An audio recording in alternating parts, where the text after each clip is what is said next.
বাংলাদেশ মার্কেটে রিয়েলমির নতুন আরেকটি স্মার্টফোন লঞ্চ হতে চলেছে, রিয়েলমি 4T 5G। ফোনটির ওভারঅল ডিটেলস অ্যান্ড পারফরমেন্স নিয়ে ইন ডিটেলস আলোচনা করব আজকের এই ভিডিওতে। সাথে আছি আমি জিহাদ। আপনারা দেখছেন আপনাদের ভালোবাসার চ্যানেল ক্রিয়েটিভ টেক। ফোনটির ব্যাক প্যানেল বেশ গর্জিয়াস ডিজাইনের, হাতে নিলে বেশ প্রিমিয়াম একটা ফিল আসবে। ফোনটির থিকনেস হচ্ছে 7.97 মিলিমিটার এবং ফোনটির ওয়েট হচ্ছে 196 গ্রাম। ফোনটি সিঙ্গেল হ্যান্ডে বেশ কমফোর্টলি ব্যবহার করতে পারবেন। রাইট নাও ফোনটিতে IP68 এবং 69 water and dust resistant certified রয়েছে। ফোনটিতে 6000 mAh ব্যাটারি এবং সেই সাথে 45 ওয়াটের চার্জার দেওয়া রয়েছে। আপনারা যদি হালকা পাতলা ইউজার হন এবং ফোনটি যদি একবার ফুল চার্জ করে নেন তাহলে 2.5 দিন পর্যন্ত ব্যাটারি ব্যাকআপ পাবেন। আর হ্যাঁ, আপনারা যদি হেভি ইউজ করেন অর্থাৎ লং টাইম ভিডিও দেখেন বা ইন্টারনেট ব্রাউজিং করেন অথবা গেমিং করেন তাহলে ফোনটি একবার ফুল চার্জ করে নিলে আপনারা 9 ঘন্টা ব্যাটারি ব্যাকআপ পাবেন। ফোনটির ডিসপ্লে ব্রাইটনেস হলো 2000 নিটস।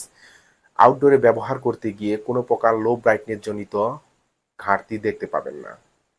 ফোনটির অপারেটিং সিস্টেম হিসেবে রয়েছে অ্যান্ড্রয়েড 15 ভার্সন। ফোনটির রাইট সাইডে ভলিউম লকার এবং পাওয়ার বাটন রয়েছে, লেফট সাইডে কিছুই নেই এবং ফোনটির উপরের অংশে রয়েছে স্পিকার এবং নয়েজ ক্যান্সেলেশন মাইক এবং ফোনটির নিচের অংশে রয়েছে main speaker, primary mic, type C USB charging port এবং সিম কার্ড ট্রে। ফোনটিতে ইউআই হিসেবে রয়েছে রিয়েলমির OS 6। ইউআই পারফরমেন্স বলতে গেলে আপনারা একদম স্মুথ পারফরমেন্স পাবেন, কোনো প্রকার ল্যাকিংয়ের ইস্যু দেখতে পাবেন না। ফোনটির ডিসপ্লে হলো 6.67 ইঞ্চির AMOLED panel, 120 hertz refresh rate এবং ডিসপ্লে রেজুলেশন হলো 2400x1080 পিক্সেল। ডিসপ্লের কালার অ্যাকুরেসি যথেষ্ট ভালো, আমার কাছে পার্সোনালি অনেক ভালো লেগেছে, কারণ যে কোনো ভিডিওর ফুটেজকেই বেশ চমৎকারভাবেই ফুটিয়ে তুলতে পারে। ফোনটির মেইন ক্যামেরাতে 50 মেগাপিক্সেলের ডুয়েল ক্যামেরা রয়েছে। ফোনটির মেইন ক্যামেরার ইমেজ প্রসঙ্গে বলতে গেলে আপনারা বেশ ভালো রকমের ছবি তুলতে পারবেন। ছবির কালার টোন, ডিটেলস, শার্পনেস যথেষ্ট ভালো ছিল। এছাড়াও পোর্ট্রেট মোডে তোলা ছবির ডাইনামিক রেঞ্জও যথেষ্ট ভালো। ফোনটি দিয়ে 4K 30 fps এ ভিডিও শুট করতে পারবেন। ফোনটির ফ্রন্ট ফেসিং ক্যামেরা হিসেবে 60 মেগাপিক্সেলের সেলফি ক্যামেরা রয়েছে।